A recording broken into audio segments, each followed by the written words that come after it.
Whoa, so after the explosive claim is made by Marco Rubio that more whistleblowers are coming forward after David Grusch, different people are chiming in support of or adding additional thoughts and information to what Rubio said. Among them, Ross Coulthart and Ryan Graves. So let's talk a little bit about the reaction to Rubio's explosive comments on News Nation.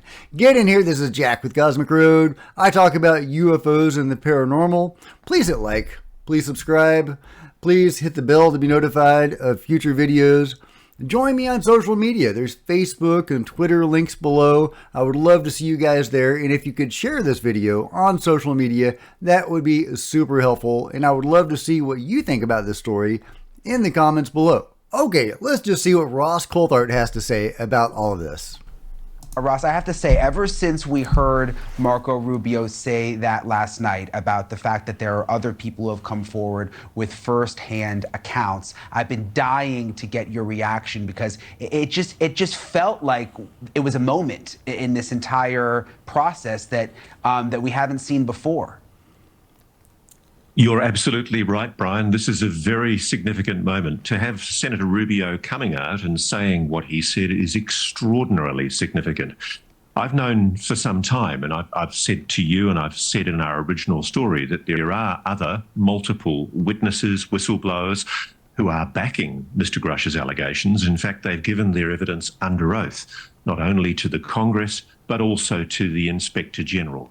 And there are other people waiting in the wings with whom I'm in contact who are waiting to see how Mr. Grusch is treated by the Congress. They're anxious to make sure that he's treated with respect and that he's given a fair go by the congressional investigators. And not only am I really heartened by Senator Rubio saying what he said, because he didn't have to say it, I noticed that on the other side of the House, Senator Gillibrand, a Democrat from New York, of course, has come out and she's also supported the call for an open hearing.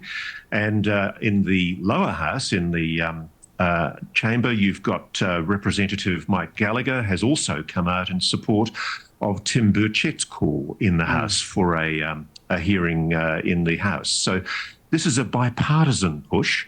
There are clearly things that these Congress people and senators know that they can't discuss publicly because they're the subject of a security classification order. And I think it's really terrific that this is finally coming before the Congress. And it's my understanding, Ross, that David... So there you go. We have more whistleblowers waiting in the wings to see how David Grusch is treated by Congress before they come forward themselves. And these seem to be whistleblowers beyond what Marco Rubio was talking about. These seem to be additional people that Ross is familiar with that Marco may not have been alluding to. So there may be different groups of whistleblowers that are waiting that have not testified before Congress yet. Marco, is talking about people that probably have already testified to Congress. And Ross is talking about people who are waiting to see how it all plays out before they themselves come forward. At least that's my understanding. But if you have a different understanding, let me know in the comments below. I also wanted to highlight another response from Ross, and this is an important question. So let's just hear his answer to this question. I'll play the question as well.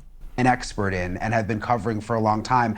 I'm just wondering, why is no one else picking up on this at this point? I mean, we broke the story on News Nation, but now you've got high-level government officials. You've got Senator Marco Rubio saying that there are other whistleblowers out there that he knows about with firsthand accounts. We're in the planning stages of hearings. Why is the mainstream media still not picking up on this? How is this not on the cover of the New York Times and the Washington Post? It's funny, Brian, I'm a bit of a student of the 1970s Watergate affair, and it took weeks and weeks and weeks for Woodward and Bernstein's stories in the Washington Post to finally sit up and start getting noticed by the rest of the media. Full marks, by the way, to News Nation for giving the story the run it deserves. I think a lot of people have been waiting for Mr. Grusch to be discredited, for somehow the Pentagon to come out and give a reason to disbelieve what he says. We're over 3 weeks now into this story, and they have not laid a glove on his credibility. And the reason why is because they can't. Mr. Grusch is a patriot. He's a good man. He's backed by multiple corroborative witnesses, and all he wants is for his story to be heard. And I guess students of history would know that it often takes other media time to follow up a legitimate story. So there you go. Ross is saying it's just going to take time for this story to gather momentum and for people to be satisfied of the credibility of David Grusch. I've seen online people trying to attack David for being autistic, as if that somehow impinges upon his credibility. And those people in turn have been attacked as well.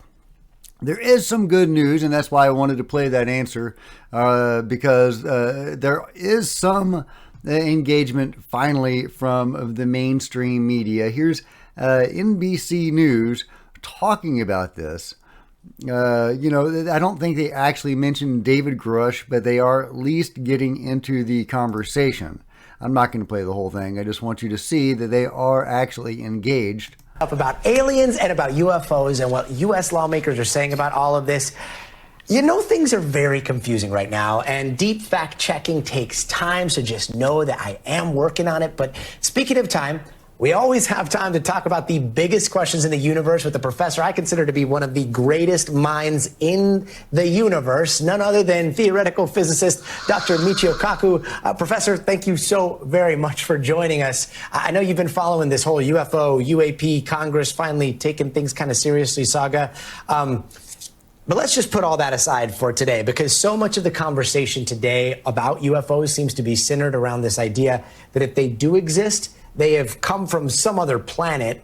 But instead of just asking where they come from, do you think we should be asking when? Well, first of all, journalists always say, follow the money, follow the money. Anyway, I'm not going to play the whole thing, but I'll link to this if you want to watch it. They don't really discuss David Grusch or any more whistleblowers or anything pertinent to the ongoing UFO disclosure, but it's always good to hear from Michio Kaku, if I'm saying that name right. But let's go over to Ryan Graves. He is also commenting on the Marco Rubio story. And it's always good to hear from Ryan Graves. Would first initially like to applaud Senator Rubio for making these public statements and for continuing the investigation on these claims. As you said, the National Defense Authorization Act amendments that have come into place seem to lay a framework for getting to the bottom of and investigating these claims that we've recently heard. Now, you were sort of the icebreaker on this, Ryan. You know, you had seen something flying up at space. You thought, or up when you were a fighter pilot, you didn't think something was right. But I guess there's a difference between that and alien spacecraft, right? Where do you think this goes from here? Well, I think it's still a very pragmatic issue. We can look at it from the angle of spacecraft, and that's what Senator Marco Rubio is investigating now through those various whistleblowers. And that's a historical investigation that's going on. But pragmatically right now, there are commercial and military aviators that are dealing with this as a safety issue right now. We have to remember that they're seeing these objects both at high altitudes as well as at their altitudes as well as they fly around. And still, we don't have the proper reporting for these pilots to be able to communicate these safety hazards. So I think going forward, there's still more recognition, more removal of the stigma, and still there are some of our frontline operators. Yeah, and here we have to, refer back to Preston Dennett's wonderful video and reporting on collisions, highlighting a series of incidents where there have been UFOs colliding with human vehicles, from planes, trains, to automobiles. Just go to Preston Dennett's channel and type in, crashes or collisions, and I'm sure it will come up. He actually published that report right before the U.A.P. report delivered by Sean Kirkpatrick, which said very blatantly that there had been no collisions between U.A.P. and human vehicles. And Preston Dennett's report came out right before then, utterly refuting that. He didn't do that in response to that report because it came out before. So I was great timing, and I used that to denounce Sean Kirkpatrick because he was clearly lying. Yes, if there are crashes, there are obviously collisions as well. And that's something that Ryan Graves is talking about as a pilot, somebody who he and his fellow pilots had to put up with these things in the air with him. And at times, there was at least one particular incident when one of the pilots almost collided with this weird UFO that was like a spinning cube within a sphere or something like that. I actually made a video about similar UFOs that were caught on camera near an airport. There are 3 of them a few months ago. And when you zoom in and highlight those objects, you can see these spinning objects inside a sphere. So Ryan is approaching this from a very pragmatic and practical level, saying, "Hey guys, we could potentially collide with these objects. Please have a better reporting system so that at least we can report these incidents when they happen." I'm a little surprised that that hasn't happened yet.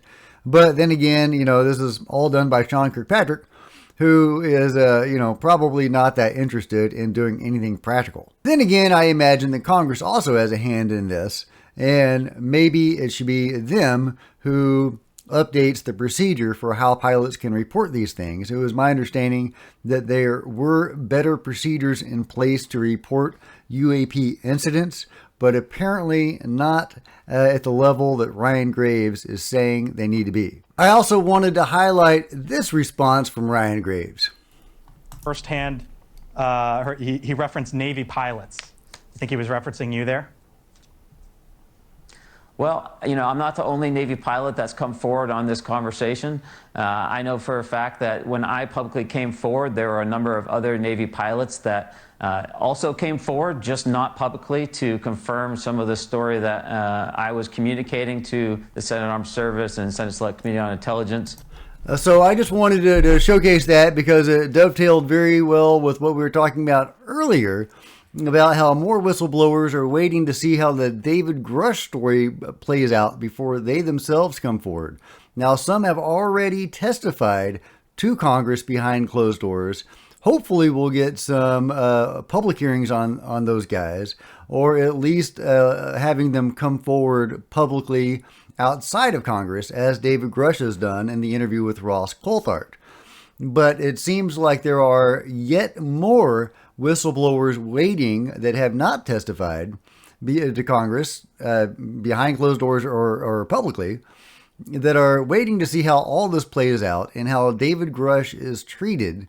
So I think there needs to be there is a legal process to protect David Grusch, but there needs to be something beyond that, because he's having his home broken into, and it is alluded that he has had other instances of retaliation that may even go above and beyond that. It seems to have left him shaken. So at least that is my read on David Grusch. He seemed very keyed up and very shaken in that first interview with Ross Coulthart, and very agitated and wanting to get this out and kind of angry about it all. And I imagine that some of that has to do with the retaliation that he faced leading up to that interview. And one of the reasons why he was so, eager to do the interview is he felt, like Bob Lazar did, that he would be safer once he came forward. Of course, I think it was only after he came forward that he had his house broken into, but that may have been only one of the minor retaliations that he faced. So there needs to be a physical or some other way to protect these whistleblowers when they come forward. What exactly that would entail, I don't know. Are we talking round-the-clock security? I'm not sure, but I think that just simply legally protecting them from violating their NDA is not sufficient when we're dealing with whistleblowers at this level. But we do need to encourage more people to come forward because, as Ross Coulthart says, more are waiting. And as Ryan Graves has just illustrated, once he came forward, more people came forward. So let's make this an easy process for these guys, an easy and a safe process. So that would be my message for anybody watching. Contact your Congress people. Let them know that we need a safe process, not just a legal process, but a safe process for more whistleblowers to come forward. But all this is very exciting. I can't wait to see where this goes. Where do you think this goes, guys? Let me know in the comments below. And if you've enjoyed this video, please give me a big thumbs up. I sure would appreciate it. Smash the like button, smash the subscribe button, and the bell to be notified of future videos. Join me on social media. There's Facebook and Twitter links below. I'd love to see you guys there. There are plenty of other videos to check out on the channel. And following this farewell, there will be a book trailer. So enjoy that and then go see the link below to peruse my books. I am a science fiction and fantasy author, and if you dig that kind of stuff, you might enjoy those books. So farewell, this is Jack with Cosmic Road signing out.